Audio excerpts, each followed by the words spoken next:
बिस्मिल्लाहिर्रहमानिर्रहीम, अस्सलामु अलैकुम नाज़रीन। दिला स्टार से मैं हूं आपके साथ यासिर रशीद और मेरे साथ हैं सीनियर सहाफ़ी राना मोहम्मद अजीम साहब। नाज़रीन, सेनेट इंतखाबात में चेयरमैन सेनेट और डिप्टी चेयरमैन सेनेट का चुनाव होना है। इसको लेकर सियासी जोड़ तोड़ इस वक्त उरूज पर पहुंच चुका है, जहां पीडीएम ने अपने चेयरमैन और डिप्टी चेयरमैन के नामों का ऐलान कर दिया है। डिप्टी चेयरमैन उन्होंने दरअसल जमीयत उलमा इस्लाम फे को दिया है कि आप किसी को भी मुंतखब कर सकते हैं। तो दूसरी जानिब हुकूमत ने भी जमीयत उलमा इस्लाम फे को ऑफर की है। इब्तदाई तौर पर जो इत्तलात थी उसके मुताबिक तो मौलाना अब्दुल गफूर हैदरी को यह कहा कि आप हमारे डिप्टी चेयरमैन सेनेट बन जाएं, लेकिन मौलाना अब्दुल गफूर हैदरी ने 92 न्यूज से जब यह गुफ्तगू की तो उनका यह कहना था कि हुकूमत ने राह चलते हम पे ऑफर यह रखी कि ऑपोजिशन डिप्टी चेयरमैन सेनेट की नशिस्त ले ले और चेयरमैन सेनेट की नशिस्त हुकूमत की हो, तो इस तरह बाहमी इश्तराक से हम बगैर मुकाबला किए ये इलेक्शन पास करवा सकते हैं। लेकिन उनकी जानिब से जवाब ये दिया गया कि ये पीडीएम फैसला करेगी, मैं जाती तौर पे फैसला नहीं कर सकता। मौलाना अब्दुल गफूर हैदरी, हुकूमत भी ये सोच रही है, पीडीएम की भी अभी यही मुशावरत चल रही है। तो जैसा कि हमने माजी में चेयरमैन सेनेट के हवाले से पीडीएम का उम्मीदवार कौन होगा ये पहले ही बता दिया था, ने पीडीएम की जानिब से डिप्टी चेयरमैन सेनेट का उम्मीदवार कौन होगा ये क्या बताया था, आइए पहले वो देखते हैं। एक तो मैं आपको बता दूं, हमने पहले भी कहा था कि यूसुफ रज़ा गिलानी पीडीएम के उम्मीदवार हैं और डिप्टी चेयरमैन के वहाँ पे अब जो उम्मीदवार हैं वो हैदरी साहब, अब्दुल गफूर हैदरी साहब। नाज़रीन, ये 2 हफ्ते या 3 हफ्ते पहले की खबर है जो हमने ब्रेक की थी कि पीडीएम की जानिब से आखिरकार डिप्टी चेयरमैन सेनेट मौलाना अब्दुल गफूर हैदरी को ही लाया जाएगा। उस वक्त अभी सेनेट इंतखाबात के लिए जोड़ तोड़ का सिलसिला जारी था। राना साहब, अगर ये पूरी सूरत हाल देखें, एक तरफ पीडीएम ये फैसला कर चुकी है कि डिप्टी चेयरमैन जो है वो जेयूआई फे को मिलेगा और कायदे हिज़्ब इख्तलाफ जो है वो नून लीग का होगा और चेयरमैन सेनेट जो है वो पीपी का होगा। तो बड़ी जमातों को तो हिस्सा मिल गया, छोटी जमातें कहां पे जाएंगी? और हुकूमत ने जो ऑफर किया उसको किस नजर से देखते हैं? बिस्मिल्लाहिर्रहमानिर्रहीम, अस्सलातु वस्सलामु अलैका या सय्यदी या रसूलल्लाह, अस्सलातु वस्सलामु अलैका या सय्यदी या हबीबल्लाह। या सर, ये एक बड़ी गेम हुई। आज सुबह से चैनल्स पे चल रहा है कि मौलाना अब्दुल गफूर हैदरी को हुकूमत की तरफ से डिप्टी चेयरमैन सेनेट की ऑफ़र कर दी गई। मैं आपको पहले अंदर की बात बताता हूँ। देखने वाली ये बात है कि मौलाना अब्दुल गफूर हैदरी आज ख़ुद मिलने गए या उन्हें दावत दी गई, मेरे पास इतलात है वो ख़ुद मिलने गए और एक पुराना फार्मूला था उसके लिए गए। ये मैं आपको बिल्कुल अंदर की बात बता रहा हूँ। फार्मूला क्या था कि जिस तरह माजी में जब एक अदम इत्माद की तहरीक चली आई से चेयरमैन सेनेट के ख़िलाफ़, तो आपने देखा उसमें क्या हुआ, चेयरमैन सेनेट कामयाब हो गए, डिप्टी चेयरमैन सेनेट पे वोटों में कितना फ़र्क आया। वही फार्मूला लेकर मौलाना अब्दुल गफूर हैदरी जो है वहाँ पे गए। मेरे पास जो एक ज़राए से इतला है, तो वहाँ पर यह कहा गया कि जनाब नीचे से हम आपको वोट देते हैं, डिप्टी चेयरमैन पर आप हमें दें। ये बाकायदा एक पेशकश थी। और किसकी तरफ राना साहब समझाइए? ये मैं आपको बता रहा हूँ, मेरे पास जो इतला है कि अब्दुल गफूर हैदरी खुद ये प्रपोजल लेके गए कि ऑफ द रिकॉर्ड कोई ऐसा काम कर लें कि हमारे जो वोट है चेयरमैन में आपको बढ़ जाएंगे, वाइस डिप्टी चेयरमैन पे आप मुझे वोट दे दें। ये मजमुई तौर पर उन्होंने कहा पीडीएम के वोट पड़ेंगे अपनी तरफ से जाती। देखें, किसका दिल नहीं करता कि मैं चेयरमैन या डिप्टी चेयरमैन बन जाऊँ। इस दफ़ा हालात बड़े चेंज होने हैं। इस दफ़ा हो सकता है कि इस दफ़ा जो पीपल्स पार्टी बाकियों से गेम करती है, कहीं उनके अंदर से उनके साथ ऐसे गेम ना हो जाए। या सर, ये मैं आपको बिल्कुल बता रहा हूँ। ये हुआ उसके बाद ये जब बात ना बनी, ये हुआ कि ओपन होकर आए, जिसने भी आना है खुफिया तौर पे रहने दे। तो इस पे चलते चलते परवेज़ खटक साहब ने तो सारा काम ही ख़राब कर दिया। परवेज़ खटक साहब चूँकि इस सारी चीज़ों को देख रहे थे, तो उन्होंने जाते ही अब मीडिया के सामने कह दिया जी कि हम इनको ऑफ़र कर रहे हैं, जो आपने सब सुना, और हमारे ये उम्मीदवार बन जाए। उस वक़्त आप गौर करें कि अब्दुल गफूर हैदरी साहब जो हैं बिल्कुल खामोश रहे, मुस्करा दिए हल्के से ना। क्या उनको मौके पे क्या कहना चाहिए था? नहीं भाई, पीडीएम फैसला करेगी। क्या उन्होंने मौके पे कहा ये बात? उस वक्त उन्होंने नहीं कही, बाद में गुफ्तगू करते हुए बाद में जब बात निकल गई तो बात की बात बाद में है ना, उस वक्त नहीं गई। अब मौलाना अब्दुल गफूर हैदरी साहब हों पीडीएम के, उन्हें हमने जितने दिन पहले कहा था कि मौलाना अब्दुल गफूर हैदरी को पीडीएम के तरफ से उम्मीदवार नामजद कर दिया गया। ये तो फैसला 4 फरवरी के इजलास में हो गया था, वक्त का इंतजार किया जा रहा था। ये मैं आपको बिल्कुल गैर मुसद्दक़ बता रहा हूँ, और हमने उस वक्त कह दिया था, यासर याद है आपको, जी जी, कि ये हो गया फैसला। अब मामला क्या हुआ? अब मामला ये हुआ कि जब ये पीडीएम का इजलास हुआ, देखें कल चौधरी मंजूर साहब ने हमारे प्रोग्राम में कहा कि पहले गवर्नमेंट के उम्मीदवार आएंगे फिर हम अपना डिप्टी चेयरमैन लाएंगे। याद है आपको ये अल्फाज के? हमने उस वक्त भी कहा था, कल भी कहा था कि अब्दुल गफूर हैदरी हैं, हमें इल्म था, हमें अंदर की ये खबर पता थी। अब हुआ क्या कि जमीयत उलमा इस्लाम को कहा गया, दोबारा एक इजलास हुआ, तय हो चुका था, लेकिन एक इजलास में बाकी अपने जो दीगर साथियों ने मुतमिन करने के लिए कहा कि जमीयत उलमा इस्लाम जो है ये रख ले डिप्टी चेयरमैनशिप। और आपको पता वहाँ पे भी क्या मामला हो गया, ये बात शायद अभी निकलनी नहीं थी भाई। फौरी तौर पर वहाँ पे मौलाना साहब के जो भाई हैं ना, मौलाना फजलुर रहमान के भाई, उनकी तरफ भी तवज्जो होगी कि इनको क्यों ना बना दिया जाए। जिस पर अब्दुल गफूर हैदरी की टीम मुतहरक हुई, सबसे पहले टिकर बाइट जाने शुरू हुए, मीडिया को बताना शुरू हुआ, फिर इतना शोर मच गया कि अब्दुल गफूर हैदरी ही रह गए। ये मैं आपको आज की ये मैं बिल्कुल आपको ये खबर दे रहा हूँ।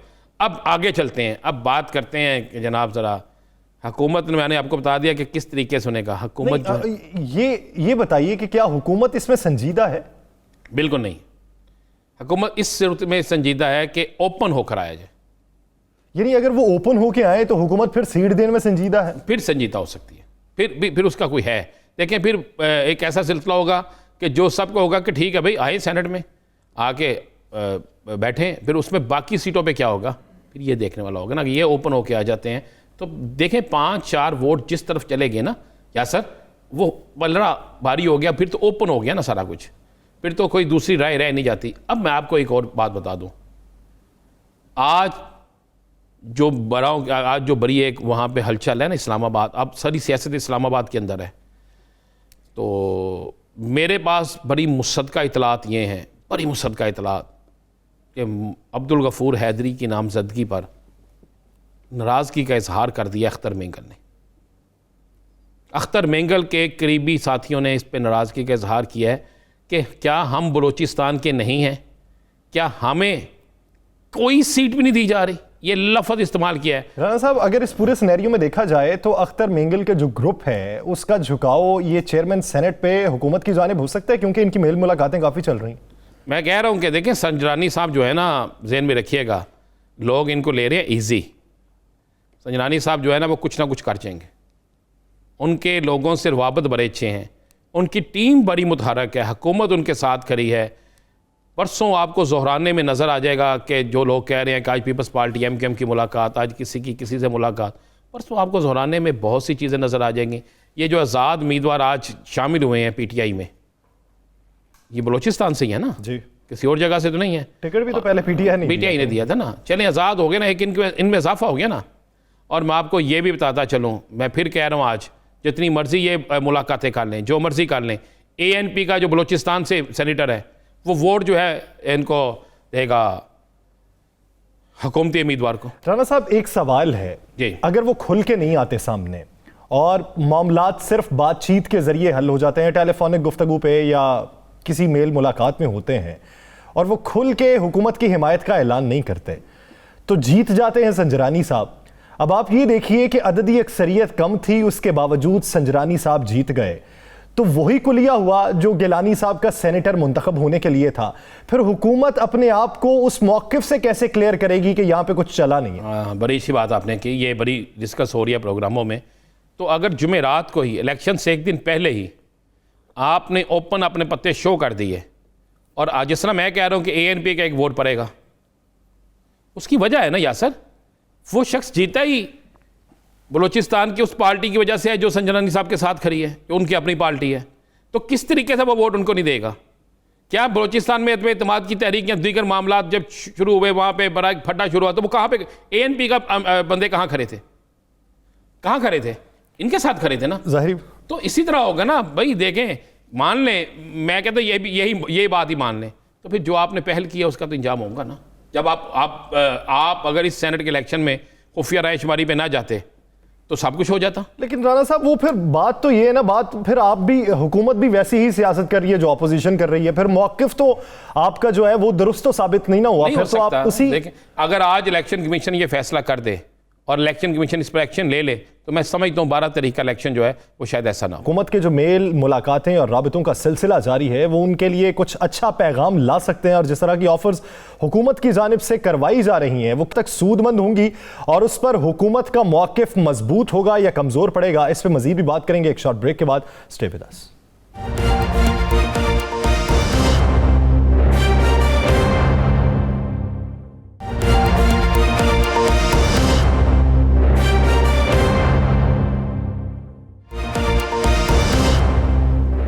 Welcome back. नाज़रीन, चेयरमैन सेनेट का इंतखाब, मेल मुलाकातें और साथ ही साथ गिलानी साहब को नाअहल करवाने के लिए जो हुकूमती नुमाइंदगान की जानिब से दरख्वास्त दी गई है, इस पर तफसीली बात करेंगे। आज की जो हेयरिंग हुई उसमें क्या एलिगेशन लगाए गए और दरख्वास्त को किस बात पर मुस्तरद किया गया कि ये नामुकम्मल है, इसे दोबारा से तैयारी करके लाएं, उस पर भी बात करेंगे। और ये जो हुकूमत की जानिब से ऑफर की गई अपोजिशन को डिप्टी चेयरमैन सेनेट की सीट पे, उस पर भी तफसीली बात करने के लिए हमें ज्वाइन किया पाकिस्तान तहरीक इंसाफ के रहनुमा कमल शोजब साहिबा ने। बहुत शुक्रिया आपके वक्त का। कमल साहिबा, बात का आगाज एक ऐसे सवाल से कि जब ये खबर मिली कि हुकूमत की जानिब से अपोजिशन को डिप्टी चेयरमैन सेनेट की नशिस्त की ऑफर हुई है, तो पहला सवाल जो जहन में जन्म लिया, वज़ीर आज़म Imran Khan floor of the parliament और बाकायदा जलसों में ये बात करते हैं अपोजिशन पीडीएम चोरों डाकुओं का टोला है, मुल्क से पैसा लूट के निकल गए, मैं अपोजिशन में भी बैठा तो इनको नहीं छोड़ूंगा। आज किस मसलहत के तहत उसी अपोजिशन के एक शख्स को डिप्टी चेयरमैन सेनेट की नशिस्त ऑफर कर दी गई? बिस्मिल्लाहिर्रहमानिर्रहीम, thank you very much Yasir. इससे पहले कि आप टेक ऑफ करें इसी सांस के साथ और एकदम सीरियस हो जाए और हमें भी कोई हार्ट नहीं, अभी तो बात का आगाज है। मैं पहले ही आपको बता दूं, क्योंकि मैं आपसे पहले भी एक प्रोग्राम में बैठी थी तो उन्होंने मुझसे जब सवाल किया तो मुझे पता नहीं था, मैंने फिर चेक किया क्योंकि मुझे खुद सदमा और शौक लग रहा था कि ये कैसे हो सकता है।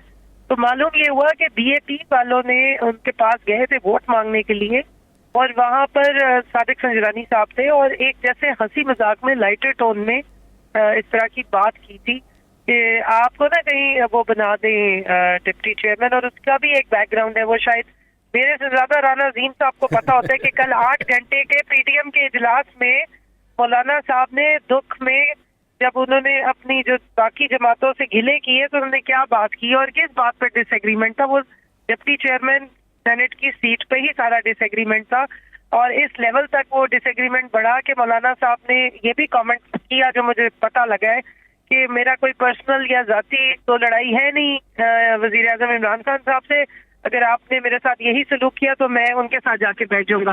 तो मेरे ख्याल में इसी बैकग्राउंड के तहत ये अजरा मजाक उनको ये बात बीएपी के जो हमारे आपकी तरफ आएंगे, लेकिन मैं थोड़ी सी वजाहत कर दूं। मौलाना अब्दुल गफूर हैदरी ने 92 न्यूज़ से गुफ्तगू जो की, खबरें जो आ रही थी वो ये थी कि मौलाना अब्दुल गफूर हैदरी को ये कहा गया, उनके मुताबिक परवेज खटक साहब ने यह कहा कि हम चेयरमैन सेनेट की सीट रख लेते हैं और ऑपोजिशन को अगर डिप्टी चेयरमैन सेनेट की सीट दे दें तो यह मामला खुश असलूबी से हल हो सकता है। उनके मुताबिक यह ऑफर की गई थी और मेरा जवाब में यह कहना था कि यह फैसला पीडीएम करेगी, मैं नहीं कर सकता। जी, वो मुझे यही मालूम हुआ है क्योंकि ये एक जरा मजाक किया गया था, इसमें कोई सीरियसनेस नहीं है, तो आप भी इसको एंजॉय कीजिए और अगर कोई शख्स इसकी वजह से खुश हो रहा है तो उसको थोड़ी देर खुश हो लेने दें क्योंकि ऐसा कोई मामला हो नहीं रहा है। अच्छा साहब, आपकी तरफ से अब टाइम बिल्कुल थोड़ा रह गया, आखिरी मरहले में मैच है और आखिरी ये 2 दिन जो हैं 8 या 10 ओवर्स का मैच होगा, इसमें फाइनल हो जाएगा जो भी होगा। आपकी तरफ से डिप्टी चेयरमैन कहाँ से आ रहा है? देखिए जी, मुझे अभी ऑनेस्टली मैं आपको बताऊं, मुझे इसके बारे में मालूम नहीं है और अभी फिलहाल कोई डिसीजन हुआ भी नहीं है जो मेरे या किसी और के उसमें नोटिस में हो, लेकिन जाहिर है कि पार्टी की लीडरशिप जरूर इस पे कंसेंसस डेवलप कर रही है और कंसल्टेशन भी कर रही है। जिस वक्त वो फाइनल कर लेंगे तो वो यकीनन जरूर बताएंगे। उसने मुझे ये बता दें, क्या परसों आपके ज़ोहराने में तमाम आपके इत्तेहादी शामिल होंगे?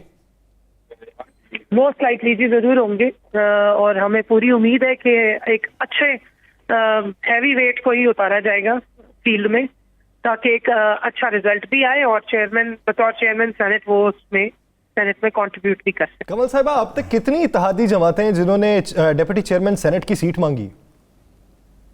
देखिए, मुझे एग्जैक्टली तो मालूम नहीं है लेकिन इस तरह की मेरे नोटिस में खबर तो जरूर आई थी कि 1-2 लोगों ने शायद कहा है। तो आप देखते हैं कि क्या कंसल्टेशन होती है, जिस वक्त बड़ों की निश्चित होगी और बैठेंगे सारे आपस में कंसल्ट करेंगे जाहिर है कोई ना इस कोई बात में चीज़ कितनी कोई हकीकत है कि अख्तर मेंगल के साथ आपके राब्ते मुकम्मल हो गए हैं? ANP का भी एक सेनेटर आपने तोड़ लिया है और 2 सेनेटर ऐसे भी हैं जिनमें से एक का तल्लक KPK से है और एक का तल्लक सिंध से है, तल्लक उनका मुस्लिम लीग नून से है साबिक। रहमान साहब, तो आप मुझे ब्रेकिंग न्यूज दे रहे हैं, मैं तो खुश हो गई हूँ आपसे बात सुन के। नहीं, बात नहीं, हमें बात बताए। मेरी इंफॉर्मेशन आपसे बहुत कम थी, आपने मुझे अपडेट कर दी है और मैं बहुत खुश हो रही हूँ आपकी इस खबरों से। Thank you very much. चलिए अब आपकी खबरों की तरफ आ जाते हैं, छोड़ दिया, आप हमें खबर नहीं देना चाहती। चलिए बताएं, आज आप इलेक्शन कमीशन में पेश हुई, उन्होंने आपसे आप इलेक्शन कमीशन अगर आपसे मांगता है कि उन 16 या 17 लोगों के नाम कि जिन्होंने अपना वोट बेचा, जिनका वोट खरीदा गया, तो क्या आप तहरीक इंसाफ के उन लोगों के नाम दे रहे हैं? देखिए जी, मैं आपको सीधी बात बताऊं, इलेक्शन कमीशन अपना काम मेरे से क्यों करवा रहा है या दूसरे पिटिशनर से क्यों करा रहा है? ये तो उनका काम था, ये उनका फेलियर है। ये तो सुप्रीम कोर्ट ने जो उनको डायरेक्शंस दी थी उसको फॉलो ना करके ये उनका अपना फेलियर है। और हम मेरे पास या पार्टी के किसी और के पास तो नाम मौजूद भी नहीं है। यही तो प्रोबिंग है जिसका हम प्ली करेंगे, भाई आपने करप्ट प्रैक्टिसेस हुई, आप उसको गार्ड नहीं कर सके। यही बात जब आपके पास नाम नहीं है तो इल्जाम क्यों लगा दिया फिर? जिनके जो करप्ट प्रैक्टिसेस हुई, हमने तो वो वीडियो एविडेंस दिखाया कि ये सब कुछ हो रहा था। जब आप लोगों के पास नाम ही नहीं है तो फिर क्यों इल्जाम लगा दिया? देखिए, नाम नहीं है, लेकिन जो हमारे पास स्टैटिस्टिक्स आए हैं और जो सब कुछ हुआ है, जो उस वीडियो में दिखाया जा रहा है, उससे क्लियर पता लग रहा है। नामों की तरफ बाद में, नामों की तरफ अभी कंवल साहब आते हैं। नामों के बारे में वजीर आजम ने क्या कहा था, अभी वो वीडियो को लेके बात कर लें। कल आमिर डोगर साहब से बात हुई और मैंने उनके सामने एक सवाल रखा कि वो वीडियो से कैसे साबित करेंगे कि पैसे की ऑफर की गई या टिकट की ऑफर की गई। तो उनका ये कहना था कि वीडियो जो मंजर आम पे आई है वो अभी छोटी है और हमारे पास अभी बड़ी वीडियो मौजूद है जिसके अंदर पूरे शवाहिद हैं। आज तो इलेक्शन कमीशन ने वही बात कर दी है कि इस वीडियो से आप कैसे साबित करेंगे कि वोट जाया करने का सिर्फ तरीका बताया गया, पैसे लेने और देने की बात तो हुई नहीं। नहीं जी, हमने उनको वीडियो दिखाई, हमने उनको वो क्लिप्स भी सुनाए जहां पे पैसों की ऑफर हुई, 5-5 और 10-10 करोड़ भी कहा गया। ये भी कहा गया कि आधे आप अपनी जेब में डाल लें। सिंध हुकूमत में से जो उनके सिटिंग मिनिस्टर हैं, उन्होंने किस तरह पैसों की ऑफर की, किस तरह उन्होंने डेवलपमेंट के नाम पे कहा कि फंड्स भी दे देंगे और बाकी पैसे आप अपनी जेब में भी डाल लें। इसके अलावा रेट भी बताए गए और गिलानी साहब के बेटे ने कहा कि हम बहुत अच्छा पैकेज ऑफर कर रहे हैं, पैकेज डील बहुत अच्छी, ये लफ्ज इस्तेमाल की। ये सारी चीजें हमने कोर्ट में दिखाई। इसके अलावा मरियम बीबी ने तो आप सबके सामने अलग कहा कि नोट नहीं चले, हमारी PMLN की टिकट चली है। तो ये इंड्यूसमेंट के जुमरे में आती है और ये एतजाज एहसन साहब ने ये साउंड बाइट पे सारी बात की थी। तो बहुत सारा एविडेंस तो मौजूद है। अब अल्लाह करे कि इलेक्शन कमीशन का इरादा बन जाए कि जो स्टैंडर्ड्स उन्होंने डस्का के इलेक्शन में सेट किए हैं, अपने ही स्टैंडर्ड्स को वो मीट कर सके और वही मैग्नानिमिटी और वही एफिशिएंसी और वही फुर्तियां दिखाएं। लेकिन डस्का के इलेक्शन को तो आपने चैलेंज कर दिया ना, डस्का के फैसले को तो आपने चैलेंज कर दिया। अब कल इस्लामाबाद हाई कोर्ट में भी है, आप इसी पे गिलानी साहब पे, उसमें भी आप लोग ही हैं जी। वो हमारे MNA हैं अली अवान साहब, उन्होंने पिटीशन डाली है और हमारी तो पिटीशन ऑलरेडी मौजूद है। अब देखिए, मैं सिर्फ एक बात कहूंगी, मैं इलेक्शन कमीशन को कोई इल्जाम नहीं ठहरा रही, लेकिन बतौर पिटिशनर जब मैं ये देखती हूँ कि एक जगह तो 3 लाइनें या 4 लाइनें लिख के जब जमा कराई गई तो बहुत प्रॉम्प्टली उसका जवाब भी गया।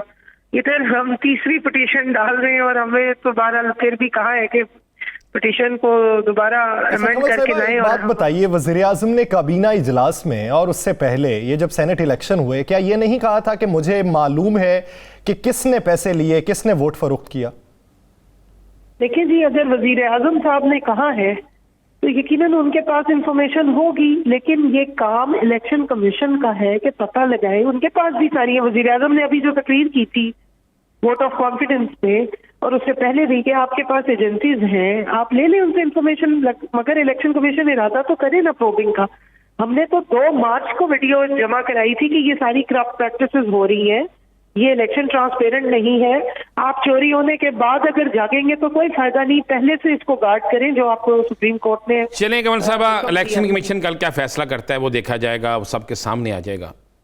तहरीक इंसाफ ने KPK के अंदर 20 अपने अरकान को फारिग कर दिया कि आपने वोट बेचा। अब समझ लें कि वज़ीर आज़म साहब को 5 का पता है या 10 का पता है, इंटेलिजेंस रिपोर्ट्स इनके पास भी जाएंगी। जब ये इलेक्शन कमीशन को कह रहे हैं तो लाजमी बात है इनके पास भी जाएगी। तो अब आप अपने लोगों के खिलाफ कब एक्शन लेने जा रहे हैं जिन्होंने वोट फरोख्त किया? मेरा जी सबसे पहले तो ये इस वक्त व्यू है कि जिस बंदे का हमें पता चला है कि उसने इलेक्शन खरीदा है और लोगों के जमीरों के सौदे किए हैं और ओपनली उसका बेटा आके बता रहा है, वो खुद भी कह रहे हैं कि हमने 12 MLA इसको कांटेक्ट किया, हमने 14 को किया, इनको क्यों ना पहले रोका जाए कि ये सेनेट का जो आला ऐवान का पहले सेनेटर बनने और फिर उसके बाद वो आला ऐवान के सेनेटर के वो सेनेट के चेयरमैन बनने की ख्वाहिशात रख रहे हैं और सारे उनको सपोर्ट भी कर रहे हैं। तो सबसे पहले तो जो चीज सामने है सबके आंखों के, उसको तो रोके। जो छुपे हुए लोग हैं उनके बारे में तो प्रोबिंग और इन्वेस्टिगेशन होगी और वो भी इलेक्शन कमीशन का रोल बनता है कि वो करे, और इस मंडी को भी बंद करे जिसके बारे में हम बारहा उनको बता चुके हैं कि ये मंडी लगती है और लोगों के जमीरों के सौदे होते हैं। एक ही इलेक्शन में एक कैंडिडेट पीटीआई का 176 ले रहा है वोट, दूसरी साइड पे 164 ले रहा है, क्योंकि एक में पैसा चल गया और एक में जो है वो पार्टी का नजरिया चल गया। तो इस तरह के डबल स्टैंडर्ड्स नहीं होने चाहिए। तो अगर कमल साहिबा यही तरीकाकार चेयरमैन सेनेट और डेप्यूटी चेयरमैन के ओहदे पर हो गया तो फिर क्या करेंगे? अददी तनासुब तो आपके पास कम है, उनके पास ज्यादा। देखिए जी, अगर जमीर लोगों के जागेंगे तो सबके सामने जाग जाएंगे ना। हम तो ये बात पहले दिन से कह रहे हैं कि अगर आप जमीरों की सौदे नहीं कर रहे हैं और जमीर लोगों के जाग रहे हैं तो वो फर्क चीज है, वो फिर सामने होकर करेंगे। एक ऐवान के अंदर किसी को मुंतखब करना और एक ऐवान के लिए मुंतखब करने में थोड़ा सा तो फर्क है। वहां का इलेक्टोरल कॉलेज फर्क है।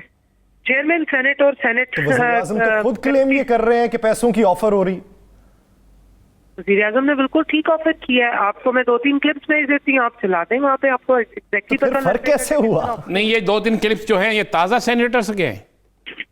मैं आपको देखिए फर्क ये बता रही हूँ कि अगर एक चेयरमैन एक सेनेटर बनने के लिए जो प्रोसेस चाहिए उसका इलेक्टोरल कॉलेज MNAs है, वो फर्क तरीके से उसका इलेक्शन हो रहा है। लेकिन एक अपने ही हाउस में तमाम सेनेटर्स के अमंग उसने चेयरमैन बनना है और डिप्टी चेयरमैन बनना है, वहां पे सेनेटर्स तो इलेक्ट नहीं हो रहे हैं ना, वो तो एक पोजीशन उसी हाउस के अंदर की पोजीशन है। एक तो सेनेट में आने के लिए जो तरीके इस्तेमाल हो रहे हैं वो थोड़ा सा फर्क है। ये अगर आप पूरा एक पिरामिड बनाए, एक स्ट्रक्चर देखें, तो उसमें मैं जो बात कर रही हूँ वो जरा सी डिफरेंट है। यानी कि जो आपके गिलानी साहब का और हफीज शेख साहब का इलेक्टोरल कॉलेज या कॉन्स्टिट्यूंसी नेशनल असेंबली के MNAs थे, उनको आपने खरीद के वोट लेके सेनेटर पहले मुंतखब होंगे तो आप सेनेट के चेयरमैन के लिए क्वालिफाई करते हैं। अच्छा, आगे से चल जाते हैं। आजकल एक अफवाह बड़ी गर्दिश कर रही है, कमल साहिबा आप तर्जमान भी हैं और वज़ीर आज़म के अहम इजलासों में भी शिरकत करती हैं और आपको बड़ी अहम ज़िम्मेदारी दी गई है। इलेक्शन कमीशन आप हो गए, फ़रक हबीब हो गए। ये तो बता दें, पंजाब के हवाले से जो अफवाहें गर्दिश कर रही हैं बड़ी तेज़ी से, और आज भी कहा गया वज़ीर आला पंजाब को वहाँ बुलाया गया, क्या पंजाब में कोई तब्दीली आ रही है, अफवाहें हैं या आपके इल्म में कुछ नहीं? जी, पंजाब में बड़ी ज़बरदस्त तब्दीली आ रही है और आ चुकी हुई भी है कि जिस इलाके का बजट चोरी होता था साउथ पंजाब का, वहां से जो बंदा आया हुआ है हमारे चीफ मिनिस्टर, वो बहुत काम करा रहे हैं। जिस तब्दीली की आप बात कर रहे हैं वो फिलहाल नहीं आ रही है। वो वजीर आजम का इस्तेहकाक है। जिस दिन उन्होंने सोचा कि वो तब्दीली लेकर आनी है तो फिर उनको हमें या किसी और को बताने की जरूरत नहीं होगी, वो हम सबको इकट्ठा ही पता लग जाएगा। सही, यानी ये जो अफवाहें हैं अभी महज अफवाहें ही हैं, वज़ीर आज़म की जानिब से फैसला किया जाएगा तभी कोई बड़े पैमाने पर तब्दीली हो सकती है। बहुत शुक्रिया कमल शोज़ब साहब इस हवाले से अपना वक्त देने के लिए। नाज़रीन, दीगर इश्यूज़ पर बात करेंगे एक शॉर्ट ब्रेक के बाद। Stay with us.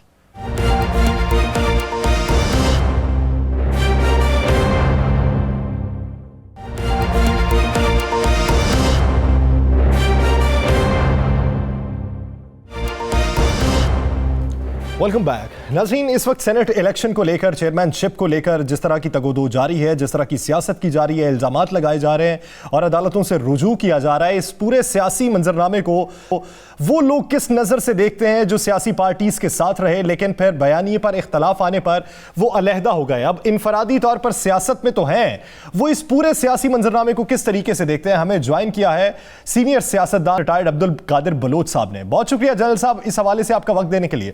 जनरल साहब, अगर आप देखें चेयरमैनशिप को, जो इस वक्त सेनेट इंतखाबात हैं और दूसरी जानिब जो पहले सेनेट इंतखाबात हुए, दोनों जानिब जो इल्जामात लगाए गए हुकूमत की जानिब से और जिस तरह का रद्द-ए-अमल आया अपोजिशन की जानिब से, आप इस पूरे सियासी मंजरनामे पर क्या समझते हैं कि कौन हक पे है, कौन गलत है? देखिए जी, अफसोसनाक सिचुएशन बनती जा रही है हमारे मुल्क के अंदर। एक तरफ से इस पर कोई शक नहीं था कि कौमी असेंबली में हुकूमती पार्टी की अक्सरियत थी और फिर इलेक्शन हुआ उसके इस्लामाबाद के मेंबर के बारे में, सेनेट के मेंबर के बारे में, हुकूमत को शिकस्त हो गई और पीडीएम को जो है उसमें कामयाबी हुई। और इससे पहले सेनेट के चेयरमैनशिप के लिए मेजॉरिटी थी अपोजिशन पार्टियों की और बहुत अकलियत में थे हुकूमती पार्टी, और नतीजा आया तो हुकूमत के हक में आया और 15-20 मेंबर्स जो है ना वो फ्लोर क्रॉस करके उस तरफ चले गए। अब दोबारा उन्होंने इनके आपस में मुकाबला होने जा रहा है चेयरमैनशिप के लिए। जाहिरन तो ये है कि पीडीएम अक्सरियत में है वहां पर। अभी जो शमीम आफरीदी साहब की बात हुई तो इसका मकसद है उनके पास 54 होंगे, दूसरी तरफ 46 हो जाएंगे।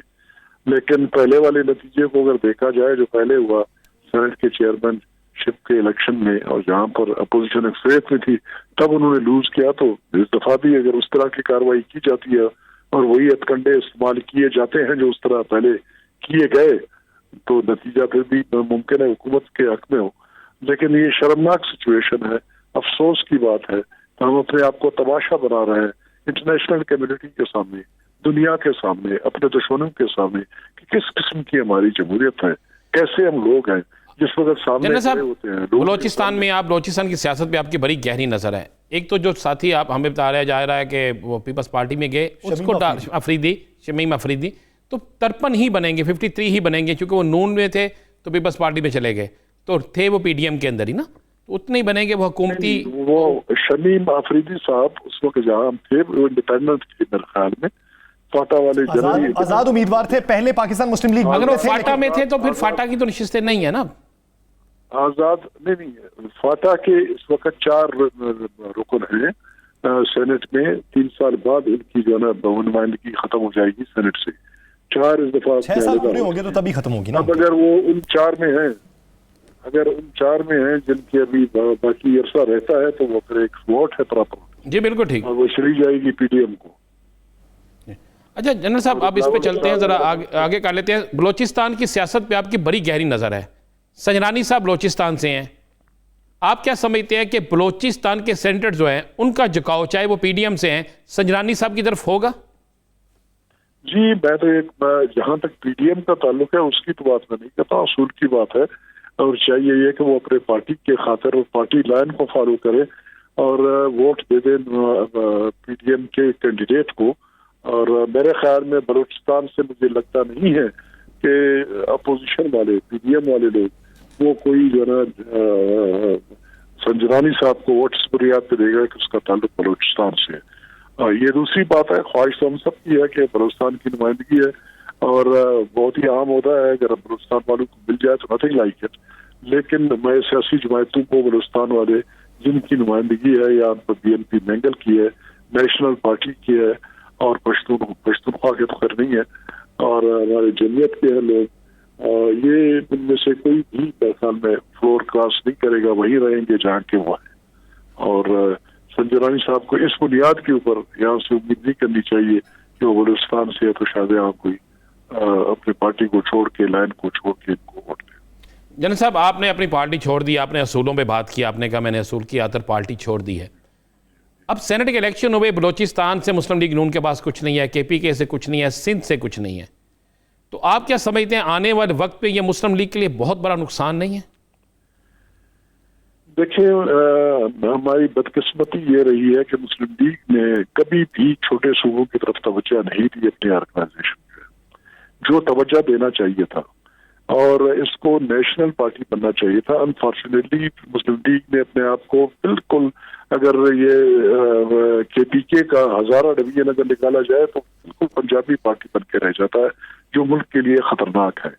और मैं इसके सबूत के तौर पर ये बात करूंगा कि 18 का इलेक्शन हुआ, पूरे इलेक्शन के दौरान बलूचिस्तान में एक दिन के लिए भी पार्टी की मरकजी क़यादत में से एक आदमी भी एक दिन के लिए हमारे इलेक्शन कैंपेन में नहीं आया। हालांकि क्वेटा शहर में वहां पर वोट थे, हमारे सेक्टर एलिमेंट्स मियां साहब के कहने पे वोट दे सकते थे, लेकिन उन्होंने ये जरूरत गवारा नहीं की, महसूस नहीं की कि यहाँ पर आ जाए। यही हाल सिंध में मेरे ख्याल में इंटीरियर में कहीं पर भी हमारे मुस्लिम लीग नून की क़यादत नहीं गई, सवाए कराची के जहाँ पर शहबाज शरीफ साहब इलेक्शन करना चाहते थे। वहां पर 1-2 मरतबा गए वोट मांगने। अच्छा जनरल साहब, अब आप पाकिस्तान मुस्लिम लीग नून में रहे, एक बयानिए की वजह से इख्तलाफ हुआ और आप पाकिस्तान मुस्लिम लीग नून से अलहदा हो गए। अब आप ये देखिए कि हमजा शहबाज जो है वो इस वक्त जमानत पे हैं, अब वो भी लीड कर रहे हैं एक हल्के को, तो आप क्या समझते हैं कि पाकिस्तान मुस्लिम लीग नून में आने वाले दिनों में क्या इख्तलाफ पैदा हो सकता है दो धड़ों का? नहीं, मैं एक चीज जो पाकिस्तानी सियासत में बहुत जरूरी है और वो ये है कि जो हमारी इंस्टीट्यूशंस हैं उनके साथ कन्फ्रंटेशन की पॉलिटिक्स बहुत ज्यादा अरसा कामयाब नहीं हो सकता है और उनको टारगेट कर लेना, खुल्लम खुला उनके सामने खड़ा हो जाना और उनकी इन्वायरमेंट को साबित करने की कोशिश करना, तमाम इल्जाम उनके सर पे रखना, कहाँ तक सदाकत है और कहाँ तक नहीं है उसमें ये दूसरी बात है। लेकिन देखा ये गया है कि इस किस्म की सियासत ज्यादा कामयाब नहीं होती है हमारे मुल्क में और इस वक्त मुस्लिम लीग नून अनफॉर्चुनेटली एस्टेब्लिशमेंट के अगेंस्ट खुल के खड़ी है, नाम लेके क्रिटिसाइज करते हैं, तमाम इल्जाम उनके सर पे डालते हैं। जहाँ कामयाबी होती है तो वहां पर उनकी थोड़ी बहुत तारीफ कर देते हैं, जहाँ नाकामी होती है फिर इल्जाम की वही शिद्दत आ जाती है जो कि रही है, जो मुल्क के वफाद में नहीं है ये चीज। और हर तरफ से चाहे वो अदारे भी हों और चाहे सियासी पार्टियां को, सियासी पार्टियों की कोशिश ये होना चाहिए कि किसी सूरत में अदारों को इन्वॉल्व न कर ले मुल्क की सियासत में और अदारों को चाहिए वो खुल के ये डिमांड करें कि हमें हमारे गैर जरूरी तौर पर हमें घसीटा न जाए मुल्क की सियासत में, सियासतदान हम सियासत करें और अदारे जो है ना जनरल साहब प्रोफेशनल जो ड्यूटीज है वो सियासत आपने की, सियासत में रहे, सियासी जमात में रहे, बड़े अहम ओहदे पे रहे, तमाम मामला देखे, आजकल आप बिल्कुल इंडिपेंडेंट है। आने वाले दिनों में, पहले भी हमने कई दफ़ा सवाल पूछा, कोई सियासी जमात को ज्वाइन कर रहे हैं, कोई नई सियासी जमात बना रहे हैं, किसी तरफ जाने का फैसला किया या सियासत को अलविदा कह दिया? नहीं जी, मैं बात यह है कि मैं खुद इस पोजीशन में नहीं हूँ कि कोई सियासी जमात में बना सकूँ। मेरे पास वो वसाइल नहीं है और न मेरा एज परमिट करता है मुझे इस बात के लिए, और वो लॉन्ग टर्म की कार्रवाई होती है। तो जाहिर है मैं तो किसी और सियासत को खैरबाद करने का भी कोई इरादा नहीं है मेरा। मैं अपने सूबे में काम करने की बहुत सख्त गुंजाइश है, हद से ज्यादा गुंजाइश है और हद से ज्यादा करने की जरूरत है। यहाँ पर मैं चाहता हूँ कि कुछ मैं कंट्रीब्यूट कर लूँ और उसके लिए मैं सियासत से अपने आप को दस्तबरदार नहीं करना चाहता। और मैं तो किस सियासी जमात पे शमूलियत का इरादा रख रहे हैं या सोच है किस सियासी जमात के साथ जाएंगे? आपके सवाल का जवाब मैं इस तरह देने की कोशिश करूंगा कि मैं मुल्की लेवल की किसी सियासी जमात का हिस्सा बनना चाहता हूँ या मुल्की लेवल की सियासत में करना चाहता हूँ। मुल्की लेवल पे इस वक्त 3-4 पार्टियां हैं, जमीयत उलमा इस्लाम है, पीपल्स पार्टी है और तारीख इंसाफ है और मुस्लिम लीग नून है। तारीख इंसाफ को मैं 10 साल क्रिटिसाइज करता रहा हूँ। अब अगर बेशर्मी में आके और कल मैं उनमें शामिल हो जाऊं और फिर मेरे जो है ना वो क्या कहते हैं वीडियो शॉट्स निकाले मुझे दिखाए जाएं कि ये कर रहे थे और ये बोल रहे हो, बड़ी शर्म की बात है। और न मैं समझता हूँ कि वो इस पोजीशन में है कि डिलीवर कर सके, वो फिट चुके हैं, उनसे इस बात की गुंजाइश ही नहीं है कि वो वोट ले सके या कार्रवाई कर सके या मैं अपना वो मकसद उनमें रह के पूरा कर सकूं। सियासत को खैरबाद कहने का भी इरादा नहीं।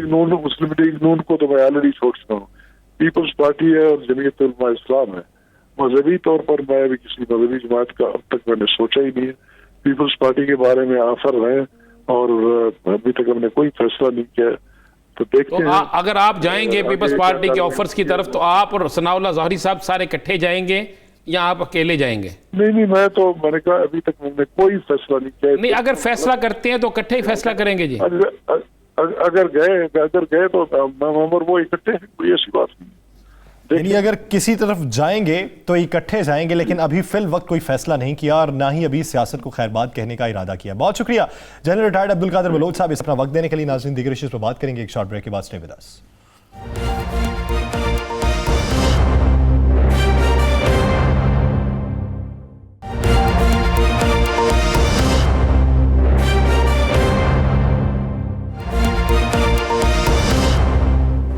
Welcome back. नाज़रीन, सेनेट इलेक्शन के लिए जहां पे जोड़ तोड़ जारी है वहां पे इस्लामाबाद इस वक्त मरकज़ बना हुआ है।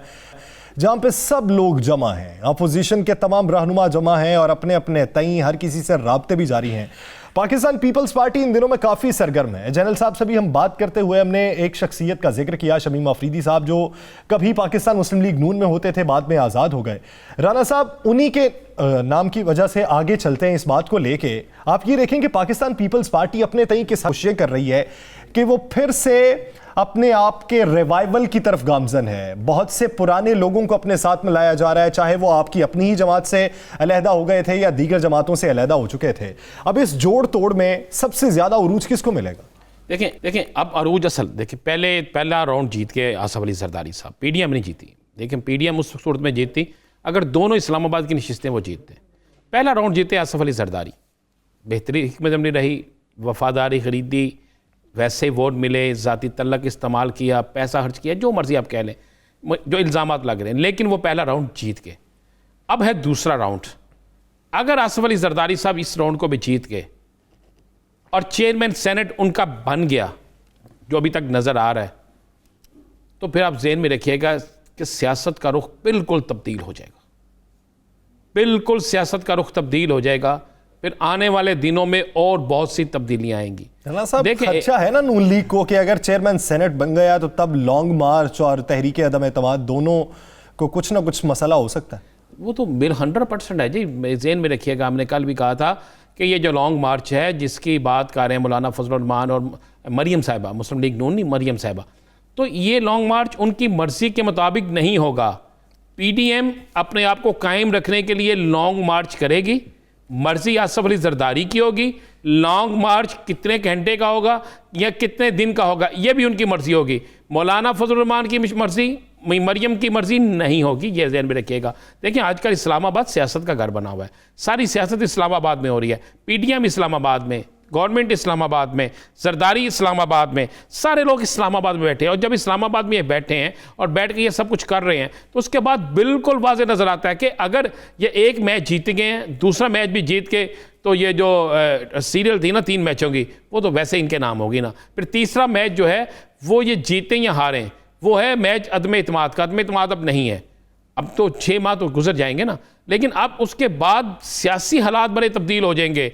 बहुत से पंछी जो है उड़ना शुरू हो जाएंगे। बहुत से पंछी जो है अपना नया घोंसला जो है वो उसे तलाश करना शुरू कर देंगे। ये इस तरह होगा।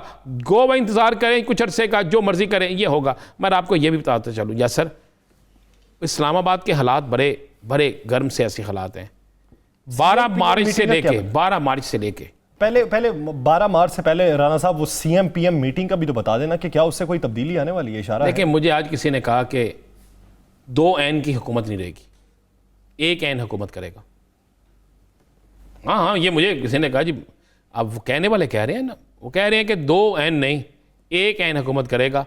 अगर आप दोनों ऐन की हुकूमत रखते हैं तो शायद आगे जाके मसाइल पैदा हो। ये अफवाहें गर्दिश कर रही हैं, मैं नहीं कह रहा। ये बड़े ज़िम्मेदार लोग जो हैं ये लेकिन आज गवर्नर पंजाब ने तो खुल के कहा है सारी कियासराई हैं, सारी की सारी गलत है। देखिए, होना भी ऐसा चाहिए। जो भी आज उनके हुकूमती तर्जमान ने भी कहा है कि बुज़दार साहब ज़ीर आला हैं, यही रहेंगे। और अभी हमारे प्रोग्राम में भी कहा। लेकिन आप ये भी देखें ना, कल आमिर डोगर ने भी एक बात की थी कि अक्सरियत जो है वो तब्दीली चाहती है। ये तो हमने तो नहीं कहा था। आमिर डोगर उनके बड़े अहम रहनुमा है, वज़ीर आज़म के पास जाते हैं, ये तो उनका कहना था। चले आइए 12 मार्च से 26 मार्च तक। मेरे पास जो इतला 26 की बजाय आप ज़रा इसको 28 मार्च पे ले जाएं। क्यों? 2 दिन का मार्जिन दे दें। जो हमारे इतला है कि ये 12 से 28 मार्च तक सियासत के इतने ज़्यादा उतार चढ़ाव हैं कि जो आप सोच नहीं सकते। पता क्या, सोशल मीडिया पे जो लोग बैठे हैं। 28 तक फिर क्यों महदूद है? लंबा करना है तो फिर और लंबा करना। नहीं, लंबा नहीं जा रहा। आपको 12 से 28 मार्च के दरमियान बहुत सी चीज़ें आपको होती नजर आएंगी। बहुत सी अनहोनियाँ होती नजर आ जाएंगी। बहुत से अरूज को जवाल और जवाल को अरूज होगा। ये मैं आपको बिल्कुल ठीक कह रहा हूँ। राना साहब, क्या होगा इसमें? आप डस्का इलेक्शन को भी गुजार रहे हैं। इसीलिए कह रहा हूँ ना, ज़रा थोड़ा टाइम दे देना। डस्का इलेक्शन के मतलब ज़रा कल कोर्ट का फैसला या कोर्ट में हेयरिंग है, उसका भी ज़रा देख लें। और उसके बाद डस्का इलेक्शन में आपको ये भी चले बता दूँ, डस्का इलेक्शन इस दफ़ा पीडीएम की मर्ज़ी के मुताबिक भी नहीं होगा। पीडीएम समझती है कि हम शायद इस दफ़ा डस्का इलेक्शन में पहले से ज़्यादा वोट ले जाएं, ये भी नहीं होगा। उसकी देखें, बुनियादी वजह क्या उसकी है? वजह उनके ये है- मुतालिबात तो पूरे हो गए, उन्होंने रिटर्निंग ऑफिसर्स जो थे, प्रिजाइडिंग अफसरान जो थे, वो जो 20 हल्के थे उनकी तो टीमें तब्दील कर दी। सारी टीमें और तब्दील कर दें।